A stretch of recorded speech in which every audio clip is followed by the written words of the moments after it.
नमस्कार विद्यार्थियों, स्वागत है आपका हमारे चैनल योगा एजुकेशन इंडिया में। विद्यार्थियों, जैसा कि आप यूजीसी नेट द्वारा परीक्षा प्रश्न पत्र को व्याख्या सहित हल कर रहे हैं, इस वीडियो में भी आपको स्वयं से प्रश्नों के हल देने हैं। बगैर स्किप किए पूरा वीडियो जरूर देखिएगा, क्योंकि यह जितने भी क्वेश्चन मैंने लिखे हैं सभी इम्पोर्टेंट हैं। ध्यान से समझिएगा। चलिए समझते हैं। थाइमस ग्रंथ से स्रावित हार्मोन किन कोशिकाओं के प्रफलन एवं परिपक्वता में महत्वपूर्ण भूमिका निभाते हैं? शब्दों को पकड़ना। स्रावित हार्मोन किन कोशिकाओं के प्रफलन एवं परिपक्वता में महत्वपूर्ण भूमिका निभाते हैं? A T cell, B delta cell, C alpha cell, D beta cell. तो स्वयं से वीडियो को रोकिए और हल करिए, फिर देखिए कितने आपने प्रश्नों के सही उत्तर दिए हैं। विद्यार्थियों, थाइमस प्रतिरक्षा प्रणाली का एक विशेष प्राथमिक लिम्फोइड अंग है। थाइमस के भीतर की कोशिकाएं परिपक्व होती हैं। थाइमस दो समान लोबों से बना होता है और पूर्व काल के श्रेष्ठ मीडियानिस्टम में शारीरिक रूप से स्थित होता है, हृदय के सामने और उरोस्थ के पीछे। तो आपने राइट आंसर दिया होगा, आशा करती हूँ, ए टी सेल। नेक्स्ट, हठ प्रदीपिका के अनुसार गुल्म रोग में कौन सा आसन लाभकारी है? ए पश्चिमोत्तानासन, बी धनुरासन, सी मयूरासन, डी मत्स्येंद्रासन। ध्यान देना, पहले तो हठ प्रदीपिका पर ध्यान देना, उसके बाद गुल्म रोग में आसन लाभकारी। जल्दी से आंसर देने की कोशिश करें। तो विद्यार्थियों, सी मयूरासन। हठ प्रदीपिका के अनुसार गुल्म रोग में मयूरासन लाभकारी होता है। नेक्स्ट, आयुर्वेद के अनुसार पित्त दोष के असंतुलन से कितने नानात्मक विकार होते हैं? ए 20, बी 40, सी 60, डी 80। जल्दी से आंसर देना। विद्यार्थियों, आयुर्वेद के अनुसार स्वास्थ्य हमारी प्राकृतिक संतुलित स्थित है।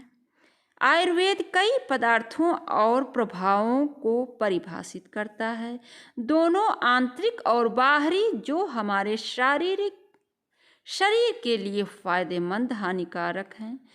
इसके बाद पित्त दोष के असंतुलन में कितने? 40, ऑप्शन बी 40 नानात्मक विकार होते हैं। ये ध्यान रखना इम्पॉर्टेंट है, इसमें जितने भी क्वेश्चन लिए सभी इम्पॉर्टेंट हैं। नेक्स्ट,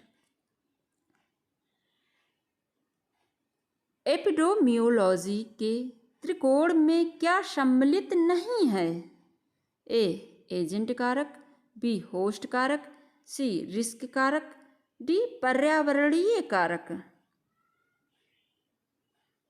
जल्दी से आंसर दें। विद्यार्थियों, एपिडेमियोलॉजी यानी इसको आप महामारी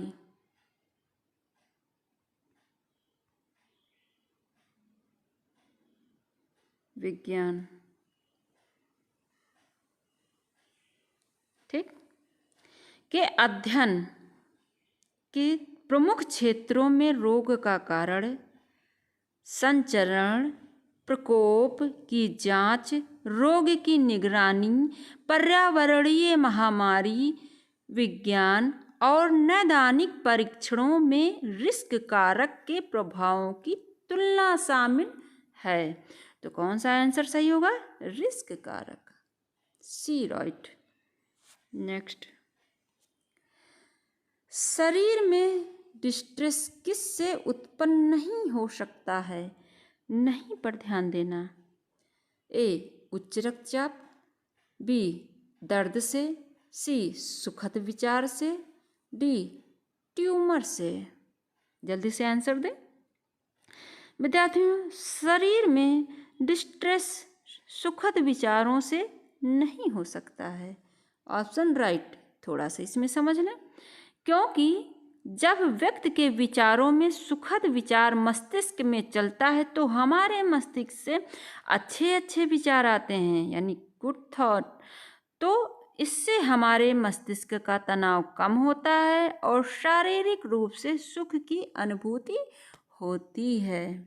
नेक्स्ट, कपाल अस्थियां उदाहरण हैं छोटी अस्थियों के, चपटी अस्थियों के, टेढ़ी मेढ़ी अस्थियों के, लंबे अस्थियों के।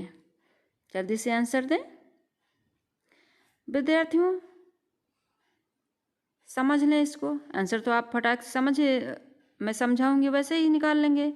देखो, चपटी हड्डियां वे हड्डियां होती हैं जिनका प्रमुख कार्य या तो व्यापक संरक्षण होता है या मांसपेशियों के लगाव के लिए व्यापक सतहों का प्रावधान होता है।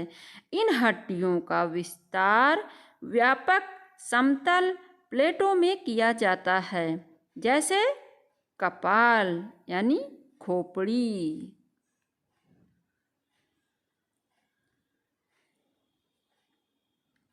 इलियम, इलियम, श्रोणि, उरोस्थ और पसली केज में आदि में चपटी अस्थियां पाई जाती हैं। तो यहाँ पर केवल कपाल अस्थियां पूछा गया था। इसमें कितने आंसर निकल के आए? 3 आंसर निकल कर आ गए आपके सामने। तो कौन सा? बी, चपटी अस्थियां। नेक्स्ट, गाउटी आर्थराइटिस का कारण है सीरम यूरिक एसिड का बढ़ना, ब्लड यूरिया का बढ़ना, सीरम क्रिएटिनिन का बढ़ना, रूह्यूमेटिक फैक्टर। चलिए जल्दी आंसर दें। गाउटी आर्थराइटिस विद्यार्थियों, आर्थराइटिस जोड़ों पर तीव्र दर्द होती है, जैसे घुटने, टखने, कोहनी, अंगूठे या उंगलियों में दर्द होता है। यह अतिरिक्त सीरम यूरिक एसिड 2 जगहों से आता है, शरीर द्वारा उत्पादित और आहार से। किसी भी अतिरिक्त यूरिक एसिड आमतौर पर फिल्टर के माध्यम से गुर्दे द्वारा निकलता है। तो कौन सा ऑप्शन राइट होगा? ए, सीरम यूरिक एसिड का बढ़ना। नेक्स्ट, अंतःस्रावी ग्रंथियों से होने वाले स्राव को कहा जाता है? ए, एंजाइम्स, बी, पेप्टाइड्स, सी, न्यूरोट्रांसमीटर्स, डी, हार्मोन। ये तो आपके लिए आंसर आसान होगा विद्यार्थियों।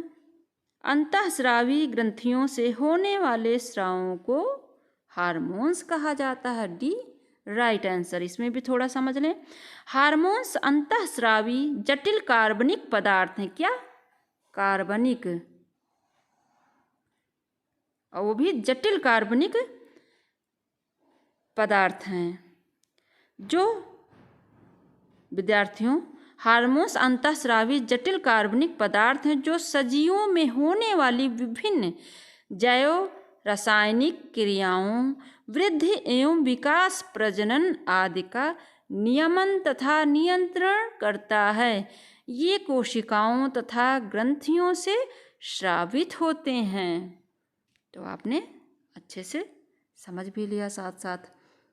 चलिए, एंटीजन का ऐसा रासायनिक पदार्थ है जिसके कारण उत्पादन होता है। एंटीजन एक ऐसा रासायनिक पदार्थ, ध्यान देना, ऐसा रासायनिक पदार्थ जिसके कारण उत्पादन, देखना, ए, हार्मोन, बी, एंटीबॉडी का, सी, न्यूरोट्रांसमीटर का, डी, पेप्टाइड का। चलिए जल्दी आंसर दें आप। एंटीजन एक ऐसा रासायनिक पदार्थ है विद्यार्थियों जिसके कारण एंटीबॉडी का उत्पादन होता है। तो बी राइट आंसर है। इसमें थोड़ा आप समझ लें। एंटीबॉडी यानी इम्यूनो ग्लोबुलिन मैं लिख देती हूँ, इम्यूनोग्लोबुलिन,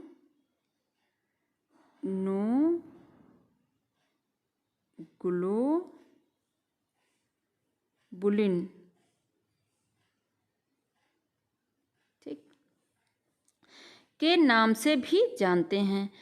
गामा रक्त गोलिका प्रोटीन है जो मेरुदंडीय प्राणियों के रक्त या अन्य शारीरिक तरल पदार्थों में पाए जाते हैं तथा इनका प्रयोग शरीर के प्रतिरक्षा प्रणाली द्वारा बैक्टीरिया तथा वायरस यानी विषाणु जैसे बाह्य पदार्थों के पहचानने तथा उन्हें बेअसर करने में किया जाता है। चलिए नेक्स्ट, सभी सिनोवियल संध्या है, संध्या नहीं, संधियां,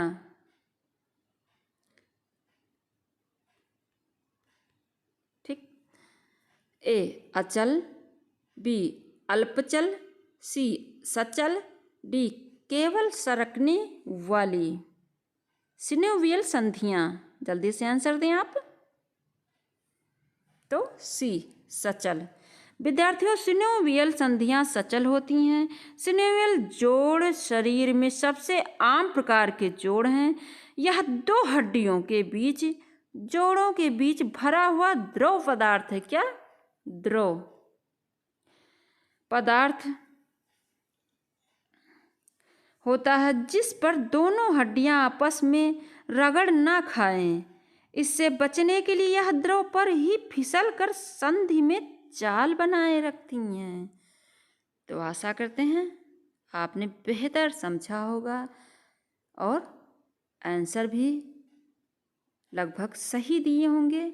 और नए हैं चैनल पर तो चैनल को सब्सक्राइब करना, बेल आइकन ज़रूर प्रेस करना ताकि मैं जैसे वीडियो अपलोड करूं आपको तुरंत नोटिफिकेशन प्राप्त हो सके।